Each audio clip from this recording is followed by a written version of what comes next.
Welcome to our channel. నేను పద్మిని, ప్రస్తుతంతో పాటు senior journalist అలాగే పొలిటికల్ అనలిస్ట్ ఇమ్మంది రామారావు గారు ఉన్నారు. మాట్లాడదాం. సార్ నమస్తే. సార్ నమస్తే మేడం. సార్, మహానటి సావిత్రి గారు, ఆవిడ గురించి ఎన్నో రకాల స్టోరీస్ విన్నాము, ఆవిడ ఆత్మకథలు చదివాము.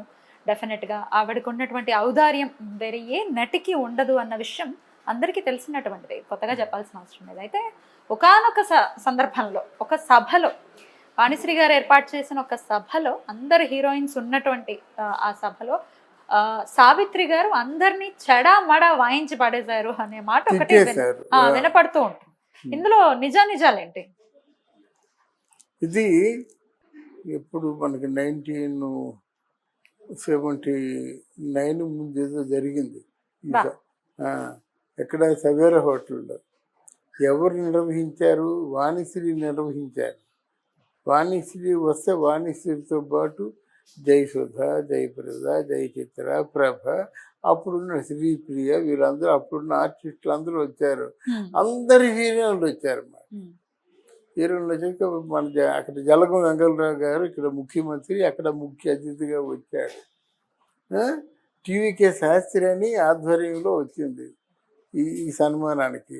అప్పుడు టీవీకే శాస్త్రి కొంచెం సాహితీ ప్రియుడు, అంతకుముందు కళాసాగరు నిర్వాహకుడు అన్నమాట. ఆయన పిలిచారు కాబట్టి వీళ్ళందరూ ఉన్నారు కాబట్టి వచ్చింది. కానీ షీఈ్ నాట్ ఇంట్రెస్టెడ్. అసలు ఆ సభలకు రావడం ఇంట్రెస్ట్ కాదు. ఎందుకంటే ముందు ఏంటమ్మా ఇలా ఉన్నావు ఏదో అంటుంటారు అన్నమాట. అప్పటికే చితికిపోయినటువంటి సందర్భమా? బాగా బ్రోకెన్ అయిపోయింది. అందువల్ల ఒప్పుకోలేదు. తర్వాత మొత్తానికి భగీరథుల్లాగా ప్రయత్నం చేసి ఒప్పించి వచ్చాడు. అప్పుడు నేను కొంచెం సావిత్రమ్మకి కొంచెం బాగా అనుకూలంగా దగ్గరగా అంటే ఆ ఇంటికి వెళ్ళి వస్తున్న వ్యక్తిని నేను ముందు వరుసలో కూర్చొని అలా గమనిస్తూ ఉన్నాను. ఆవిడ్ని జలగం వెంకటరావు గారు మాట్లాడుతూ మహానటి సావిత్రి బాగా చిక్కిపోయింది అని అన్నారు. సభలో బాగా చిక్కిపోయింది అని చెప్పబోతున్నాడు. అంటే పాజిటివ్గా టక్ పని మంచిగా మైక్ అందుకుంది. మహానటి కానో తెలియదు కానీ నేను ఎవరికి చెక్కను, సన్నబడతాను ఇచ్చారు. అట్ట మీద ఉంది జలగం. అమ్మో నాకు ఈ సినిమా భాష నాకు రాదమ్మా, కానీ అంటే మీరు ఇలాగ సన్నమయ్యారని చెప్పడం, దాని బదులు చిక్కిపోయారని చెప్పి నేను నోరు తెరవలేదని క్షమాపణలు చెప్పుకున్నాడు. అందరూ చీరలు తర్వాత అంటే అందరూ చీరలే పెట్టారు, పెద్ద విలువని ఏం పెట్టలేదు. బజారు లాగారన్నమాట.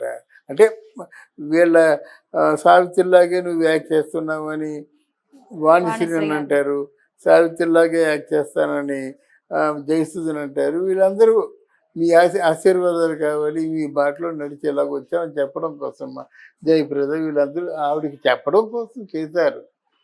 చేస్తే అమ్మ పద్మిని తల్లి చివరిలో ఆ సావిత్రి గారిని చాలా పెద్ద రైటర్ అంటాను. ఎందుకంటే చాలా మంచి భావుకత మైక్ ముందుకు వచ్చింది. అందరూ ఏంటి చిక్కాను అంటారు. ఎవరికి చిక్కుతాను నేను? ఎవరికి చిక్కగలను నేను?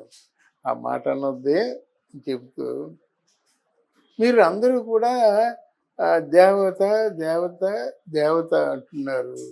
అందుకే మద్రాసు దూరంగా ఊరి పొలిమేరల వరకు తరిమేశారు. ఆ దేవతకైనా సముద్రానికి ఒకసారి వచ్చి పలకరించి పసుపు కుంకాలు ఇస్తారు కదా, పట్టుచీరలు వద్దు, కనీసం పలకరించారా? ఎలా వస్తాను మీ దేవతని నేను? 2 మాట. 3 నిర్మోహమాటంగా ఇలా ఎంత ఎవరైనా సరే ఒక్కసారి వచ్చి నాకు ఇది నా పట్టు చీరలు వద్దండి, బంగారు నగలు వద్దండి, ఏ వద్దు, నాకున్న నైటీలు చాలు, నాకున్న చీరలు చాలు. కానీ మీరు ఇలాగ సభ పెట్టి నాకెందుకు అందరిలో తీసుకొచ్చి నాకు చిరాకే కలిగిస్తున్నారు. దాన్ని నేను అంటే బాధపడడం కాదు, కానీ ఇది నిజంగా ప్రేమ అనే అనుమానం నాకే కలుగుతుంది.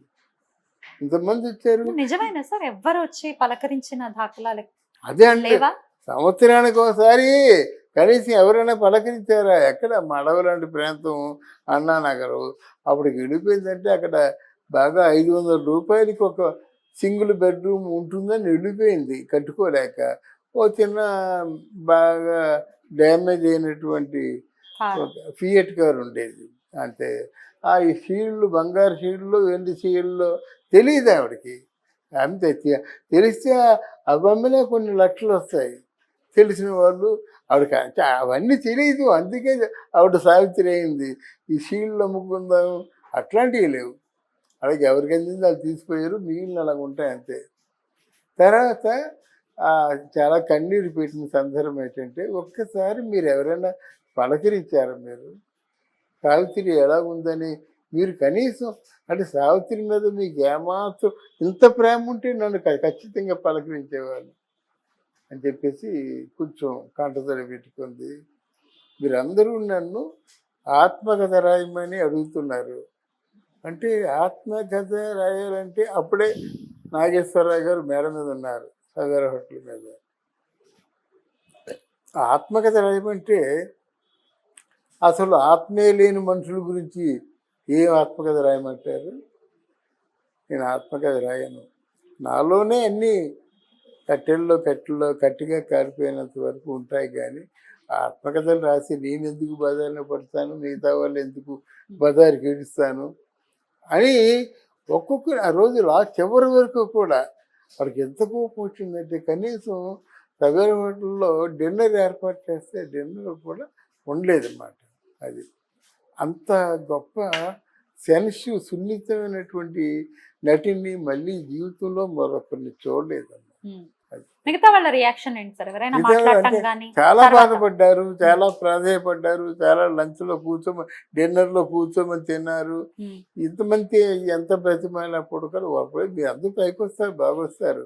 అంతేగా ఇంకో మాట చెప్పింది, మీరా నటించండి, సావిత్రిలా మాత్రం నటించొద్దు, వచ్చేసి ఒకరే సావిత్రి ఉండాలి అని అదో మాట ఉంది. ఆ తర్వాత అయినా పోనీ ఈ సభ తర్వాత అయినా ఎవరిలో అయినా ఒక్కరిలో అయినా మార్పు వచ్చిందా? ఏం మార్పు లేదు. మార్పు వస్తే ఎందుకు ఆవిడ కృంగిపోతుంది? ఆవిడ టెన్షను మానసికంగా కృంగిపోయి ఎవరో పంపించిన డబ్బు వచ్చినంత వరకు అలా వెయిట్ చేసేది మాట. ఆ డబ్బులు రానప్పుడు ప్రెషర్ కదా, టెన్షన్ కదా, ఆ మందు తాగితే కానీ బ్రతకలేని పరిస్థితి వచ్చింది. అది అందువల్ల ఈ టెన్షన్ వల్ల మందు తగ్గ భోజనం లేకపోవడం వల్ల అలా తొందరగా పోవాల్సింది కాదు. అసలు ఇంకా అనుకుంటే జమున కంటే సావిత్రి ఎంతో తక్కువ అనుకుంటా. తొందరగా పోవాల్సింది కాదు.